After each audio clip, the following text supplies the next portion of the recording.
It's the Daily Dispatch, in discussion with Daron Mann. Looking at the headlines in today's Daily Dispatch. Teen passerby killed and 5 injured in taxi war. A flashpoint in the simmering war between two rival Eastern Cape taxi associations saw a teenager killed and 5 people hospitalized this week. Shootouts between the Border Alliance Taxi Association, BATA, and the Unkedu Taxi Service Association's USTA turned deadly when a 19-year-old passerby was killed on Tuesday and 5 more were killed on Wednesday. Also on the front page of today's Daily Dispatch, Angelique speaks from the grave. A woman who works with vulnerable and abused women received a message from a terrified Angelique Clark Abrams on August the 16th, 2019. Carl, her estranged husband, just came here and attacked me and choked me unconscious. I managed to get out and run into the owner, the landlord's house, but now he has the spare key and keeps coming back here. And about 70,000 boys ready for Eastern Cape summer initiation season. The traditional summer initiation period in the Eastern Cape begins on Friday, when about 70,000 boys from the age of 16 will begin the rite of passage to manhood. For more on these and other stories, go to dispatchlive.co.za. One of the lead stories in these parts at the moment is one covered by Ted Keenan, our business correspondent at the Daily Dispatch. It's about Port St. John being within a gas strike of becoming the Mossel Bay of the east of the Eastern Cape. The two provisos are that Impact Africa, IA, and BG International, BGI, Oil and Gas Exploration Consortium, hits the gas and oil motherlode, which requires deep water drilling, and the consortium brings the product offshore for refining. An earlier 2D survey has already revealed old rivers flowing over the continental shelf depositing oil-rich nutrients, which often indicate oil or gas, or both. Impact Oil and Gas is privately owned. Based in the UK, it wholly owns IA, and it's concluded a 50% deal with BGI, wholly owned by Royal Dutch Shell, to prospect for oil and gas off the Transkei coast. This is something which has had local residents and conservation organisations up in arms. A Buffalo City municipality resident and lawyer who is opposed to this move is Kim van Kets, and Kim joins us this morning. Kim, good morning. Your objections to what's going on? Daron, thank you so much for having me. Yes, I think that there is a tremendous amount of rage and passion and opposition going on here. I mean, for so many reasons, obvious and then some sort of less obvious. You know, I think on many levels this is a deeply personal thing. The people who live in this area are very, very passionate about the Wild Coast. It's a very sensitive, narrow coastal shelf along the east coast of South Africa. It is home to some of the most absolutely pristine reserve area. I'm just thinking off the top of my head of Hluleka and Kwebe and Dwesa and Mkambati, which is possibly a little bit further north. But, you know, how can we risk messing with this? It's insane, and especially given the fact that you know, global leaders are sitting at COP26 pledging to move away from fossil fuel and investing in renewables. Everybody's buying into that on a global level. We are allowing these massive multinationals to come and drill for fossil fuel off our most pristine coastline. It's insane. And the hypocrisy and the irony is, impossible to miss. I understand that Shell and their partners are going to be working at a distance of around 3,000 meters. You mean from the coastline itself? They'll be working at a depth of around 3,000 meters. Yes, that will, as far as I understand, that is correct as well. Maybe just also worth mentioning, a permission was actually obtained as far back as 2013 or 2014 for this exploration. And I think possibly environmental awareness at that stage was, we were not as aware of the looming environmental crisis that we face on a global scale. So I think, although it's possible that this is not actually unlawful, it's it's utterly immoral and it's unethical. It's completely against global strategy on every level. I think we all know that there are many, many things that have happened, completely devastating things that have been lawful, but absolutely immoral and Sure. unethical. And for me, this is another example of exactly that. As you pointed out, this could fall foul of carbon emission reduction goals that were confirmed last week at COP26 in Scotland. I don't think there's any doubt that it falls foul of that. It's incomprehensible to me that, that on the one hand, we can be committing to that, while on the other hand, we're allowing this sort of atrocity to take place right under our noses. I think I must add, for the benefit of our listeners, that we have contacted Shell and asked them for their response and offered them the opportunity to come onto the podcast. They point blank refused. They only were prepared to send us written answers to written questions, which of course defeats the object of any podcast. Those are the sort of answers that you send to newspapers and publications. It's not for a forum like this where you come on and speak for yourself. Absolutely. I think many people have communicated directly with Shell. I have, in fact, written to the chairperson of Shell South Africa. He also sits on the board in Holland, and to date, I've not had any response either. I think, Daron, what I was also saying is that, there's so much passion and there's so much rage, and it's so important that we're able to channel that. I think people are trying to raise awareness, most definitely. There's a petition that's done the rounds. Thousands of people have signed it. People are engaging with Shell directly. They're engaging with the company who did the environmental impact study for them. We are trying to communicate directly with Barbara Creasy. I think she is in Scotland at the moment, and obviously looking into legal action as well. So I think there's an enormous amount of very, very passionate response going on, and it's just important that we channel it in the most effective way. Was the local coastal community consulted? If so, how and when?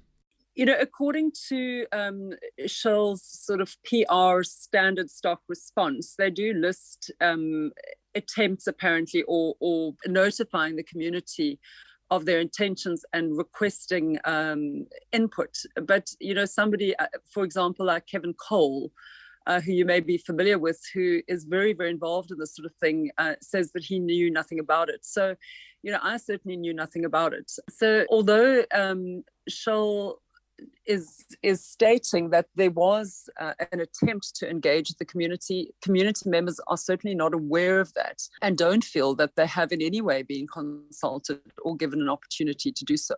And that's the kind of thing. It would have been helpful to have Shell online as well, so that they can provide their side of the story. I certainly was not aware of this until I read the report in the Daily Dispatch a few days ago. And things are set to start on the 1st of December.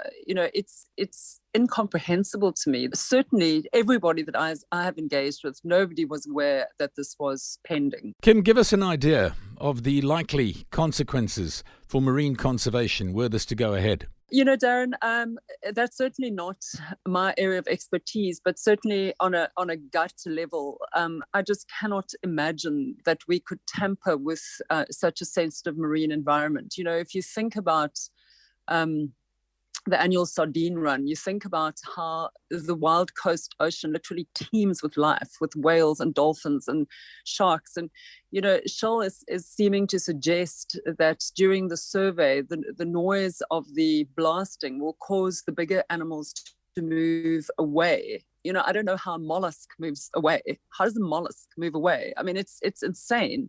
As I said, I'm certainly no expert when it comes to marine biology, but I cannot for a minute imagine how the survey will not massively impact this ecosystem. I mean, there is no doubt that it will.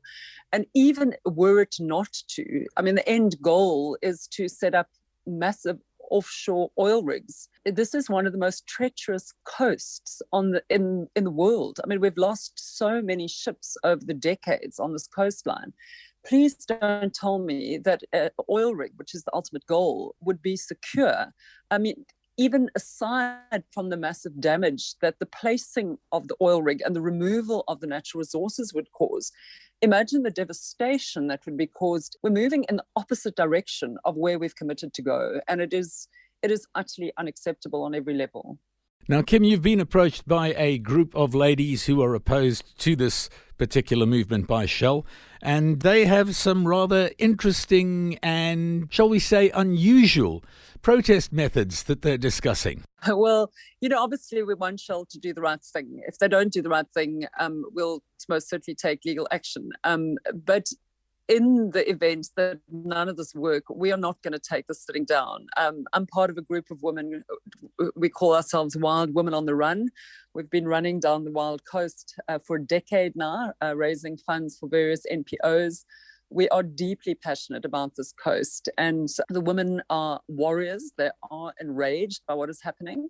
And some of them are very, very prepared to body paint themselves and chain themselves naked to wherever they need to chain themselves. I think the ship that is being dispatched to do the survey is called Amazon Warrior. So whether it's to Amazon Warrior itself, whether it's to the Shell head office in Johannesburg, there's, as I said, there's a lot of passion and there's a lot of rage. And I think literally feel as if they're willing to lay down their lives for this coast. A lot of passion, a lot of rage, and a lot of opposition. Kim van Kets, thank you very much for joining us on Daily Dispatch in discussion with Daron Mann this morning. Have a good day. Thank you for having me, Daron. Bye-bye. Joining us now on the Daily Dispatch in discussion with Daron Mann is Jason Simpson. Jason is based in East London when he's not on board the Sea Shepard. Jason, thanks for joining us on the show this morning. And I think for starters, explain to our listeners what the Sea Shepard is and what it does. Yeah, thank you. So Sea Shepard is a marine conservation society.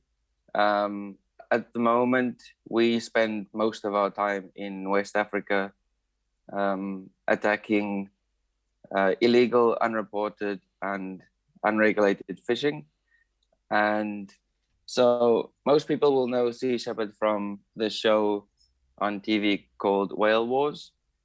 And after this show, they went down to Antarctica. They discovered one of the biggest poaching vessels in the world, and they pursued the longest chase of over 110 days to get them arrested.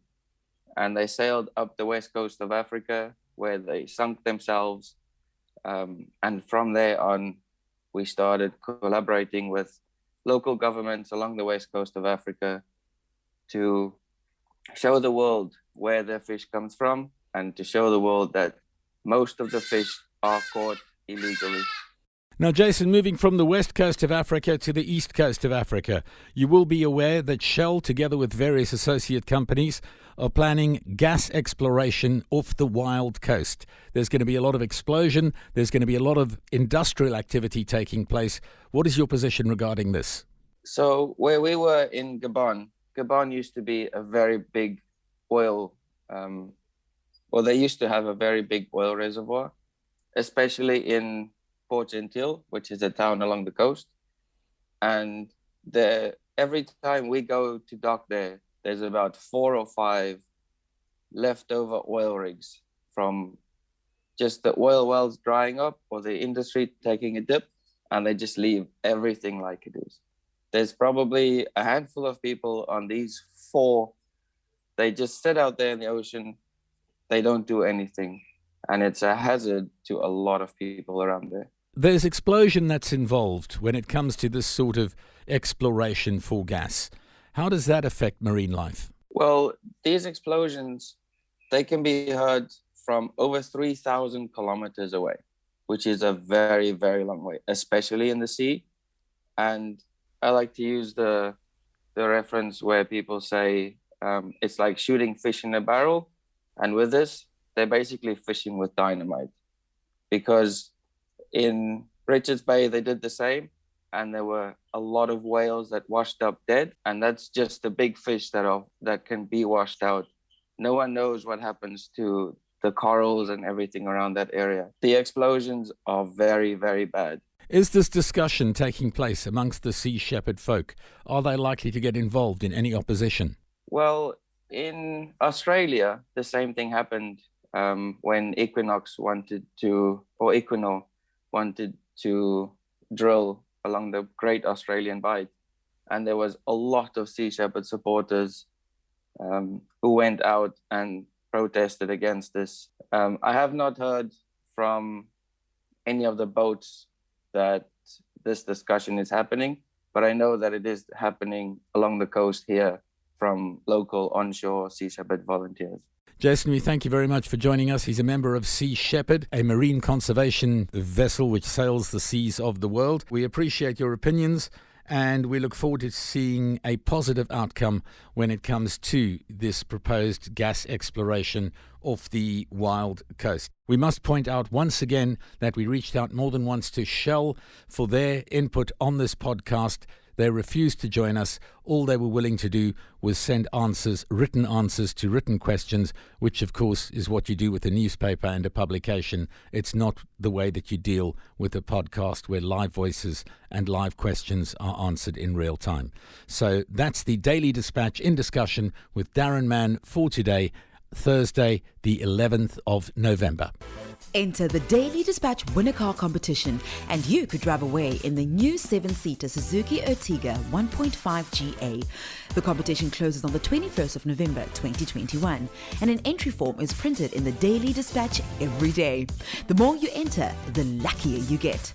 Get your copy of the Daily Dispatch and enter now. Win a car, proudly brought to you by Daily Dispatch and Ronnie's Motors. That was the Daily Dispatch in discussion with Daron Mann.